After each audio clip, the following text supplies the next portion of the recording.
Olá!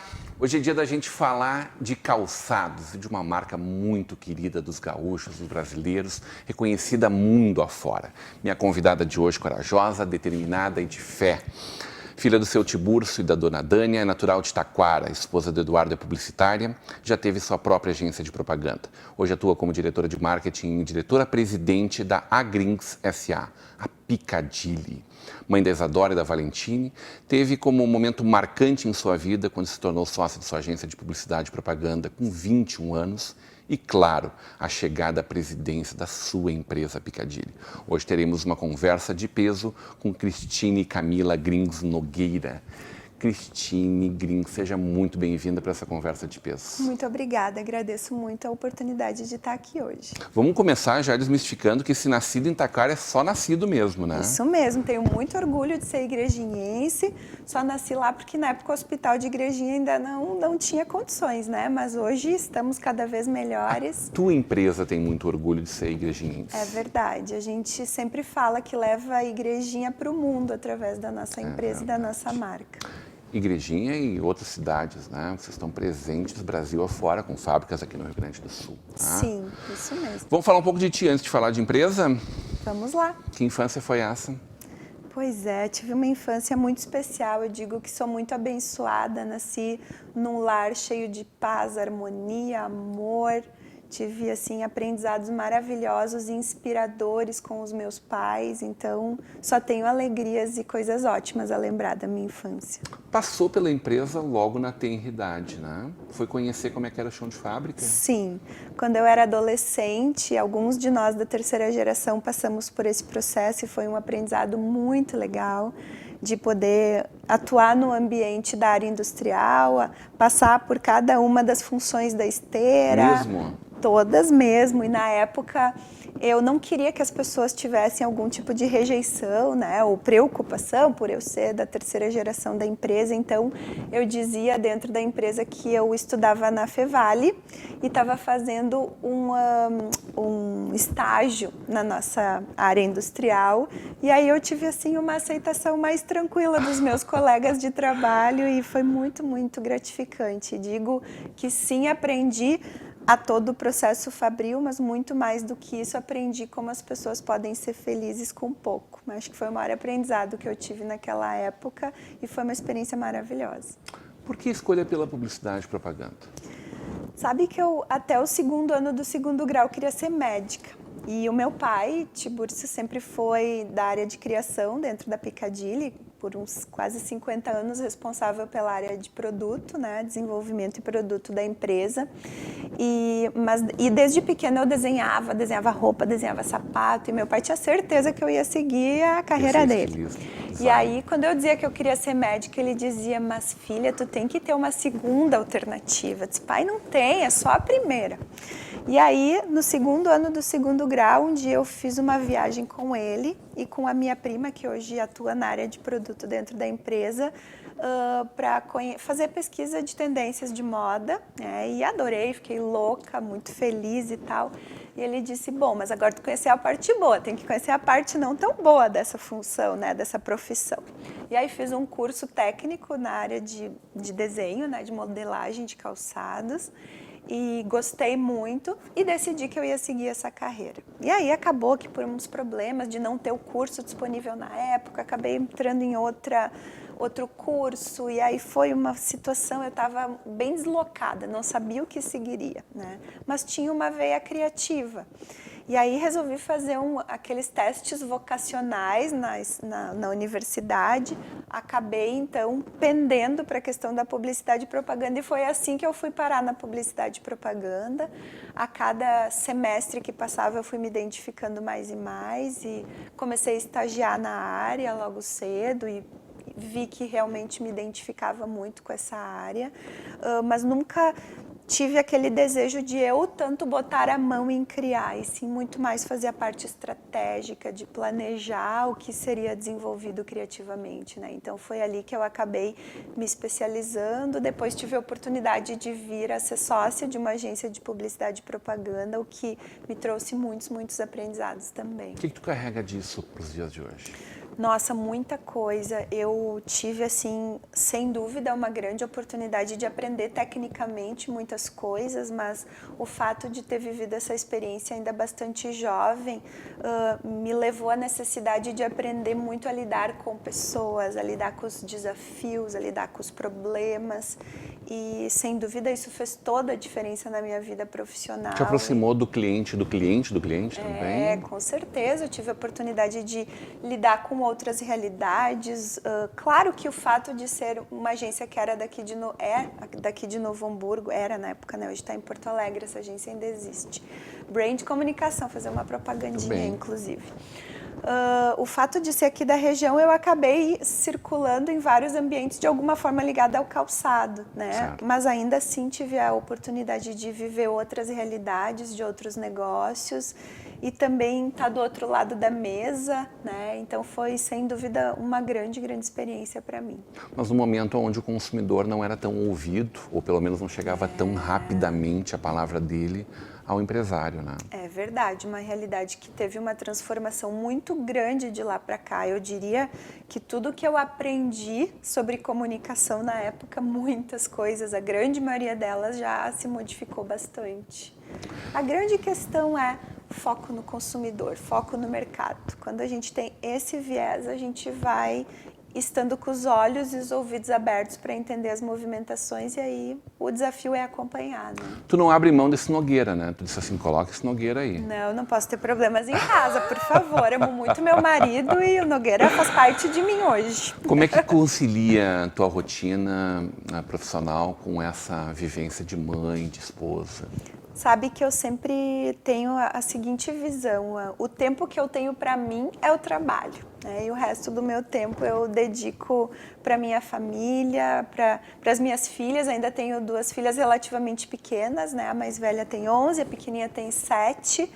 E aí, depois do trabalho, é hora de chegar em casa e despir tudo aquilo que a gente tem de desafios no dia a dia, tirar o salto alto, botar uma rasteirinha e brincar mesmo, né? Poder arejar a cabeça. E outra coisa que para mim é muito importante, eu tenho um lado da espiritualidade que para mim traz um equilíbrio, é muito importante para a minha vida, e realmente acredito que só pela sabedoria e por tudo que Deus tem me dado, eu sou hoje capaz e tenho condições de estar à frente de um negócio tão grande, com desafios tão gigantes nesse momento de mercado que a gente está vivendo. Esse momento de mercado, ele parece mais frenético do que nunca na história da humanidade. Ele sempre existiu de certa forma, mas não nessa intensidade. Como as marcas estão lidando com isso, né?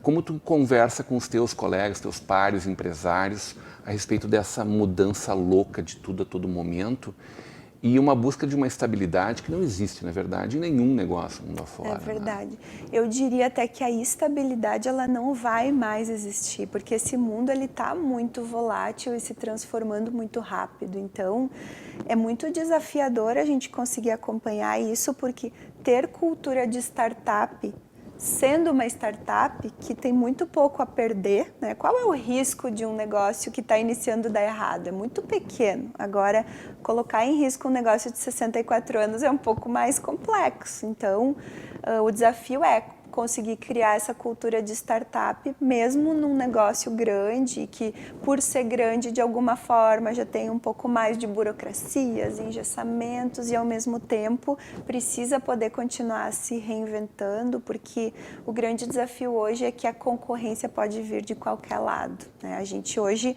não basta olhar as outras empresas calçadistas, os movimentos que elas têm feito, a gente tem que estar entendendo todos os movimentos do consumo, do mercado, porque a concorrência pode vir de qualquer lado. Teu avô foi fundador desse negócio lá em 1955, junto com alguns sócios. no início dos anos 70, teu pai, Tiburcio, seus irmãos foram responsáveis pelos primeiros modelos desenhados que foram exportados. A marca Piccadilly vem dessa inspiração lá de Londres, né? Ela já nasceu com um olhar para o mundo. Isso aí. Esse nome que veio no final dos anos 60, Piccadilly. Né? Como é que foi a chegada dessa terceira geração dentro de uma empresa que trabalha dentro de um segmento tão normalmente conservador, né? Com exatamente tantas dificuldades e cuidados, que a diferença entre o sucesso e o fracasso são centavos, são pequenos reais num produto, né? A gente teve um início bem interessante, que foi quando a segunda geração entendeu que era o momento de dar para a terceira geração a oportunidade de se tornar diretores. Na verdade, muitos de nós já estávamos muitos anos dentro do negócio, então não foi uma coisa que aconteceu rapidamente, muito pelo contrário. Todos da terceira geração foram galgando seu espaço, seu crescimento dentro do negócio de uma forma onde a gente, na verdade, sempre foi muito mais exigido do que qualquer outro profissional que atuava lá.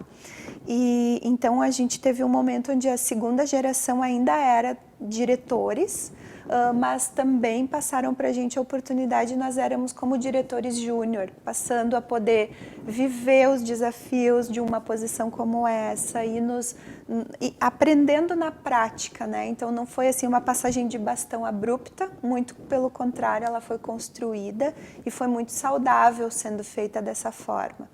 E aí depois então desse processo acontecer, começou gradualmente a acontecer a saída de alguns diretores da segunda geração, passando então a culminar com o momento onde hoje nós temos basicamente a terceira geração atuando na gestão da empresa e um diretor ainda da segunda geração. Tu não fazia parte da empresa até aquele momento, começo dos anos 2000 ali, né? Isso, na verdade eu então estou na empresa há 15 anos e eu não estava tantos anos assim quando a terceira geração assumiu as diretorias, né? Por eu ter vivido algumas outras experiências profissionais anteriores, então eu acabei que entrei e não muito tempo depois tive a oportunidade de virar diretora, mas foi um processo bem importante e maduro que foi construído pela segunda geração. Já tinha alguma governança estabelecida na empresa? Já tinha, esse processo já estava iniciado então, mas isso era profissional, Cristina? Como é que vocês conduziram essa... A gente evoluiu isso depois, no momento onde então...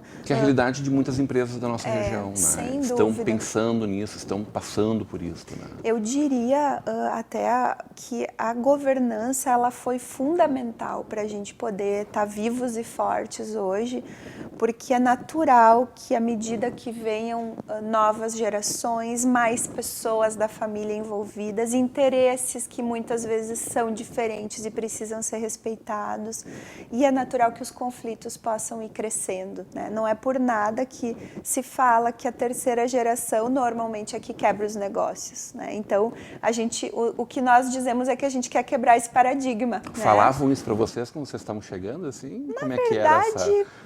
muito se fala sobre isso, né? Então, a gente fala muito que o paradigma existe e nós queremos quebrá-lo, né? Ao invés da gente quebrar a empresa, a gente quebra o paradigma. Mas, inevitavelmente, ele existe e tem muitas razões para existir. Então, a gente tem que olhar para essas razões e trabalhar para que elas não aconteçam dentro da nossa empresa. Então, o processo de governança foi e tem sido fundamental para nós. E ele, então, foi iniciado com mais força 6 anos atrás, quando, então, nós contratamos uma empresa de consultoria focada em governança familiar para nos apoiar. E aí, naquele momento, a gente fez a construção do que se chama acordo societário, empresarial, familiar, porque todo negócio familiar ele é formado, tem a parte da empresa, tem a parte da propriedade, da sociedade, tem a parte da família, né? E esses círculos, inevitavelmente, eles se interligam e a gente precisa entender onde eles devem e podem se interligar, onde eles precisam estar separados, né? E a gente, então, construiu essas questões. E uma coisa que o trabalho de governança traz muito é que a gente precisa fazer com que as combinações aconteçam, né? Aquilo que é combinado não gera expectativas errôneas e, portanto, pode gerar conflitos. Então, se combina para evitar o conflito. Isso foi super importante para nós. Então, construímos esse acordo através do apoio dessa empresa de governança e também eles nos apoiaram nesse processo de sucessão para a terceira geração. Sabedoria e maturidade em todo o processo. Sem dúvida. E vale dizer que a gente teve, ao longo de muitos anos, uma grande oportunidade que a segunda geração nos proporcionou, que foi fazer um trabalho de coaching. Então, nós, da terceira geração, tivemos muito coaching individual, muito coaching em grupo, e isso nos fortaleceu para poder falar de temas difíceis quando a gente fez essa construção. Isso foi bem importante. Quero saber de Inspira Piccadilly, quero conversar da chegada de uma mulher tão jovem à presidência de um grupo até então inédito, uma situação inédita no nosso país nessa área, né? Vamos falar sobre isso? Vamos. Na volta do intervalo, hoje, numa conversa de peso com Christine Grings.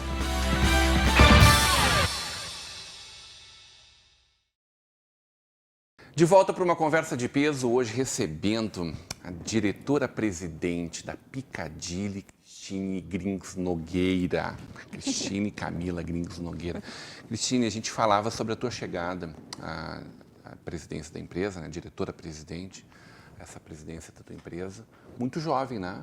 38 eu tinha quando assumi. Que nada, 34. 34. Verdade. E nessa idade, o desafio de carregar uma gigante desse mercado. Quais são os números da Piccadilly hoje? Hoje a gente está faturando em torno de 400 milhões. É muita responsabilidade, né? É bastante. E aí quem é a vice-presidente? A vice é minha prima, Ana Carolina, que faz... Também uma jovem. Também jovem, que faz uma dupla muito importante comigo. Sem esquecer que tem, obviamente, outras pessoas na diretoria, né? Alguns homens e mais uma mulher também. Então, somos 3 mulheres hoje na direção do negócio. Quantos funcionários hoje? Em torno de 3.000 funcionários. É uma equipe gigante, né? É, bastante gente. Como faz gestão de pessoas? Como tu organiza o teu dia para poder cuidar das pessoas que tu precisa dia a dia? Sabe que evidentemente, tu não fala dia a dia com as 3.000 pessoas, Claro. mas deve ter uma organização muito grande para fazer o que precisa ser feito. Né? Sabe que o tema de pessoas tem sido muito relevante Então. para nós. A gente entende que a gente tem muitas coisas positivas construídas ao longo desses 64 anos. A gente herdou uma empresa muito sólida, uma empresa muito estável, com valores maravilhosos, e a gente deve reforçar isso. Ao mesmo tempo que a gente sabe que por essa mudança toda do mundo, o que nos trouxe até aqui não vai nos levar aos 100 anos. Né? Então, Vocês estão olhando para o 100. Quer dizer, sem daqui a dúvida. 36 vocês estão olhando. Exatamente. Então, considerando que a nossa perspectiva, acho que esse é um dos grandes diferenciais de uma empresa familiar, né? Olhar a perpetuidade, não só o curto prazo. Então, o fato de nós olharmos para os 100 anos e acreditarmos que para chegar lá a gente vai ter que fazer muita coisa nova, a gente entende que a transformação é um pilar fundamental para a gente poder chegar aos 100. E a transformação só se faz através de pessoas, né? São elas que efetivamente fazem acontecer, são elas que se envolvem e acreditam que isso é possível. Então, o tema de pessoas tem sido muito importante para nós, um pilar fundamental dessa nossa gestão. Na verdade, eu diria que olhar para a pessoa sempre teve na essência do negócio. O meu avô foi alguém assim muito inspirador nesse sentido, e a segunda geração continua tendo um olhar para pessoas. De toda forma, a gente tem potencializado isso ainda mais e buscado envolver as pessoas, ouvir as pessoas, capacitar as pessoas para que elas possam realmente estar nos apoiando nesse processo de transformação. A Piccadilly foi a primeira a falar em conforto, lá no começo dos anos 90, né? Muito antes desse discurso todo que a gente vive nos últimos anos, vocês já faziam isso na prática, não só na teoria. Como vocês sonham e inovam para continuar criando, renovando e, sobretudo, perpetuando esse negócio?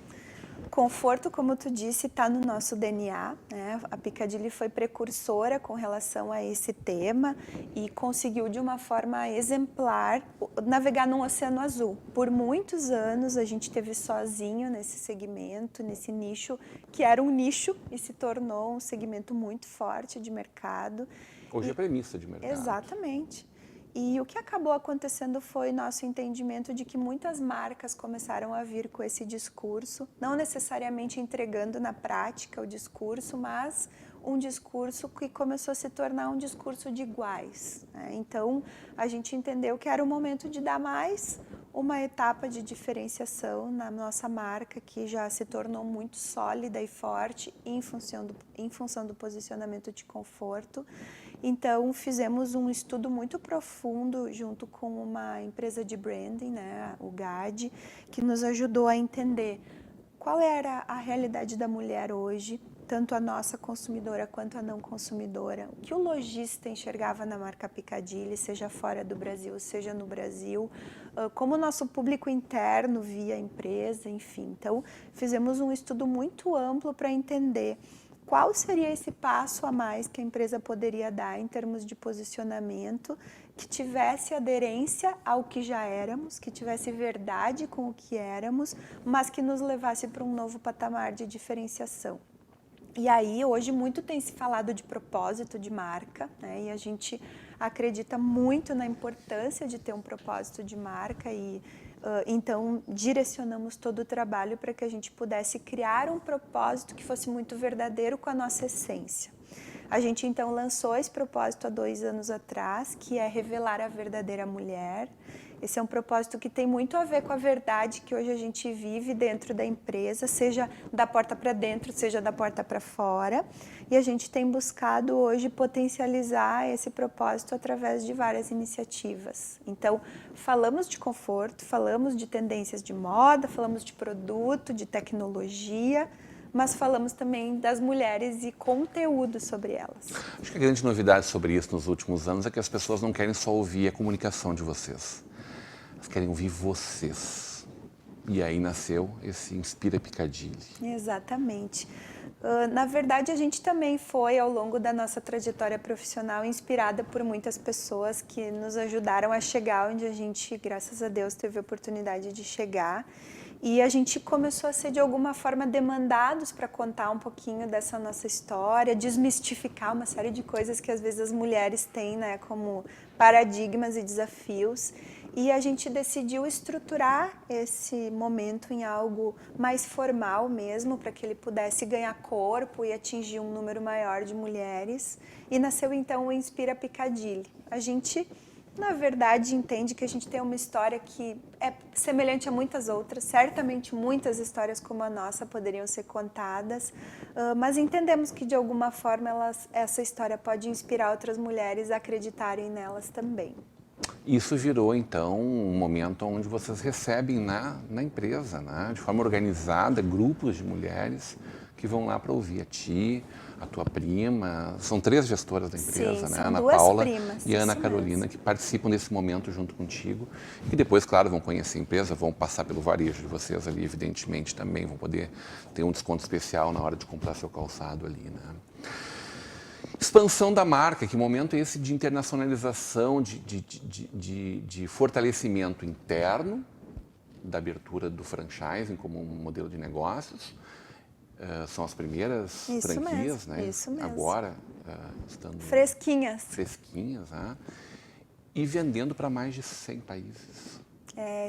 São 2 grandes fortalezas do nosso negócio, na verdade, e esse processo todo de reposicionamento é para tornar essas fortalezas ainda maiores, né? Então, falando de mundo, hoje a Piccadilly é um grande orgulho isso, é um ativo muito forte que a nossa empresa tem, está presente em mais de 100 países vendendo a nossa marca mesmo, Marca né? própria. Então, isso é realmente surpreendente. Eu acabei de voltar, estava semana passada visitando Portugal, e a Piccadilly lá em Grife. Nós estamos hoje presentes em lojas, em boutiques, ao lado de grandes marcas internacionais, e tive o prazer de ouvir do nosso distribuidor lá que a Piccadilly hoje tem marca, tem produto para competir globalmente com qualquer outra empresa, né? Então, essa é a realidade hoje da Piccadilly fora do Brasil, que é um grande orgulho, algo que foi construído pela segunda geração, com o apoio da terceira, com muito empenho, e hoje o nosso grande objetivo é potencializar. Onde nós estamos, queremos nos tornar ainda mais fortes e, obviamente, apesar de já estarmos em 100 países, ainda expandir para outros mercados onde a gente ou tem presenças muito pequenas ou ainda não está presente. A franquia é um outro desafio, né? A gente vê um movimento recente da verticalização da indústria, abrindo lojas, alguns cases que não, infelizmente, com a baixa do mercado, que acabaram prejudicando o negócio como um todo. Vocês estão desenvolvendo um modelo de parceria, né? De construção com outras pessoas que querem empreender com vocês. Qual o tamanho desse universo? O que vocês vão crescer nesse sentido? São as duas primeiras abertas, né? A gente teve, na verdade, a abertura de 2 no ano passado, com viés de piloto, para a gente poder fazer um aprendizado sobre esse tema. A partir de agora, então, a gente amplia a expansão dessa rede. Agora, um ponto super importante que para nós estudamos muito esse tema. É um tema que não só o nosso setor está olhando, mas as indústrias do mundo inteiro estão entendendo a importância de se aproximar do consumidor final, né? E esse nosso novo posicionamento nos levou a entender que, além de propósito, a gente precisa cada vez mais proporcionar experiência para a nossa consumidora. E uma das formas de tangibilizar essa experiência é num ponto de venda que tenha só a presença da marca. Então, o grande objetivo nosso com o franchising é poder elevar a percepção de valor que a marca já tem e levar uma experiência diferenciada para a consumidora. Então, hoje o grande objetivo desse nosso novo projeto é esse. Né? A gente tem hoje o foco em abrir lojas em shopping centers, que são, obviamente, lugares mais qualificados, onde a gente vai, inclusive, poder conquistar uma consumidora que não consumia a marca Piccadilly e também agregar valor para a marca, né? E é um ambiente onde hoje, na multimarca, a gente não está tão presente em shoppings, né? E com isso, a gente acredita que, como empresa, a partir do momento em que a gente conhece melhor a consumidora, a gente tem acesso direto à informação do que ela quer, do que ela não quer, do que ela mais utiliza em termos de produtos, o que está mais girando, por que está girando, enfim, a gente consegue se estruturar para ser, inclusive, uma indústria melhor, né? Então, a partir do momento que eu conheço mais sobre a consumidora, eu vou ter uma oferta de produtos, de comunicação, enfim, muito mais adequada ao que ela deseja. Então, esse é o nosso grande objetivo. Isadora e a Valentine gostam de calçado? Gosta. E a Isadora já está com o pé tamanho 37 e desfila muitos Piccadillys por aí. Como tu enxerga a presença dessas meninas junto no teu negócio? Já são a 4ª geração dessa família. Já leva elas de vez em quando contigo para a empresa? Tu sabe que eu levo bem menos do que devia, né? Porque é tão importante elas criarem esse vínculo com o negócio, e esse é um desafio que a gente tem com a 4ª geração, que eles tenham o mesmo amor, o mesmo orgulho de pertencer ao negócio que a gente tem, né? Agora, meu grande desejo é que elas possam olhar e ver orgulho na mãe delas e, de alguma forma, se espelhar e se inspirar também, seguirem o caminho delas. E se puder ser dentro da Piccadilly, melhor ainda, né? Adorei falar contigo. Obrigada, foi um prazer. Agradeço muito a oportunidade. Vida longa, aos 100 anos, a nossa Piccadilly. Amém. Hoje, numa conversa de peso com a diretora-presidente Cristine Camila Grings Nogueira. Continue agora com a programação da nossa Vale TV, da nossa rede Comunidade de Televisão.